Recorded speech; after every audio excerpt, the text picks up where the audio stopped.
Дүйнөлүк окумуштуулардын изилдөөлөрүнө таянсак, акыркы 10 жылдыкта аба ырайынын кескин өзгөрүшүнө ылайык жер бетинде кылымдардан бери жаткан мөңгүлөр эбегейсиз ээрип, адамзатка олуттуу коркунуч алып келүүдө.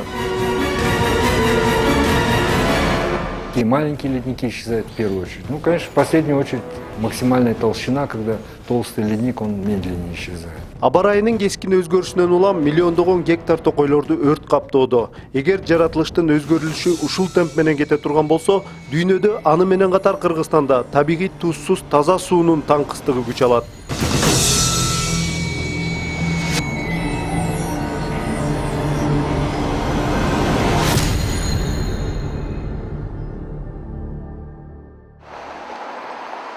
Быйылкы жылы Жогорку Кеңеште Кыргызстандын мөңгүлөрү тууралуу маселе жетиштүү, кызуу талкууланды.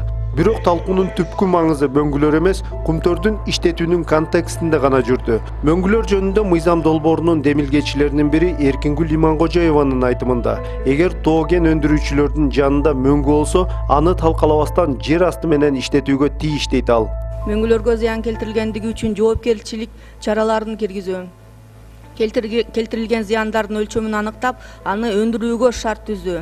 Аталган мыйзам долбоору коомчулукта кызуу талкуу жаратты. Айрымдар бул демилге менен депутаттар Кумтөр ишканасына үстөмдүк кылгысы келүүдө дешсе, кээ бирөөлөр парламентарийлер элге жагынуу саясатын жүргүзүп, трибунадан популисттик билдирүүлөрдү жасап жатышат дешүүдө. Ал эми өкмөт бул боюнча өз позициясын так билдире албай, тайсалдап жатат. Албетте аны түшүнүү болот. Анткени министрлер кабинети депутаттардын колдоолору менен куралган. Дүйнөдөгү мөңгүлөрдүн жок болуп кетүү коркунучунун алкагында депутаттар демилгелеген мыйзам долбоору чындыгында актуалдуу.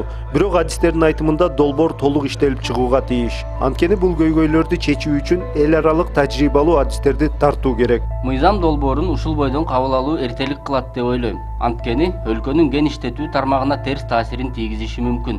Мындан сырткары бул демилге Кыргызстандын улуттук өнүгүү стратегиясына карама каршы келет. Ошондуктан бул мыйзам долбоорду тараптар менен макулдашып чечүү керек. Мөңгүлөр жөнүндө толук иштелип чыкпаган чийки мыйзам долбоору жалгыз гана кумтөрдүн ишмердүүлүгүнө тоскоол жаратпастан, жер үй жана тоголок кендерин иштетүү боюнча аукциондорго таасирин тийгизиши мүмкүн. Мындай кырдаал өлкө бюджетине бир топ коркунуч алып келет. Мисалы, мугалимдердин, врачтардын айлык акылары, кары-картаңдардын пенсияларына каралчу каражаттар кыскарат.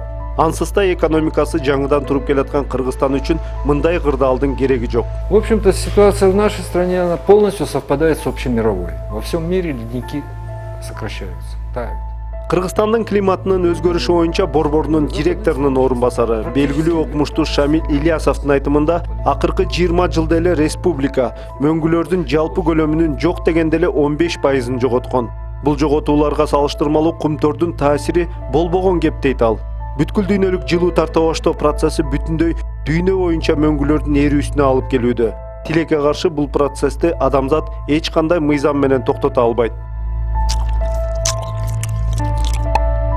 Это во всем мире происходит, и Гренландский щит, и Арктический океан тоже, вы знаете, там никакой хозяйственной деятельности не ведется. То есть все это единые процессы, которые абсолютно похожие во всем мире. Мы, в принципе, как часть мира тоже мы не можем быть самостоятельно отдельными быть какими. Поэтому и нас ставят.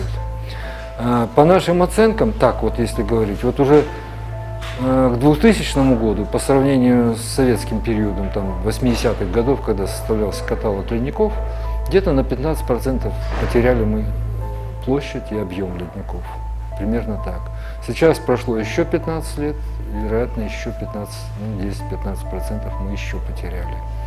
Это не результат хозяйственной деятельности, это потепление. Но надо четко различать. Конечно, любая хозяйственная деятельность, она наносит ущерб ледникам. И ледники тают. Ну, в первую очередь, например, если предприятие пылит, например, как Кумтор, это самосвал, взрыв, значит, подъемом пыли, пыль садится на ледник, отражающая способность падает ледника, и он тает чуть быстрее. Но это локальное воздействие.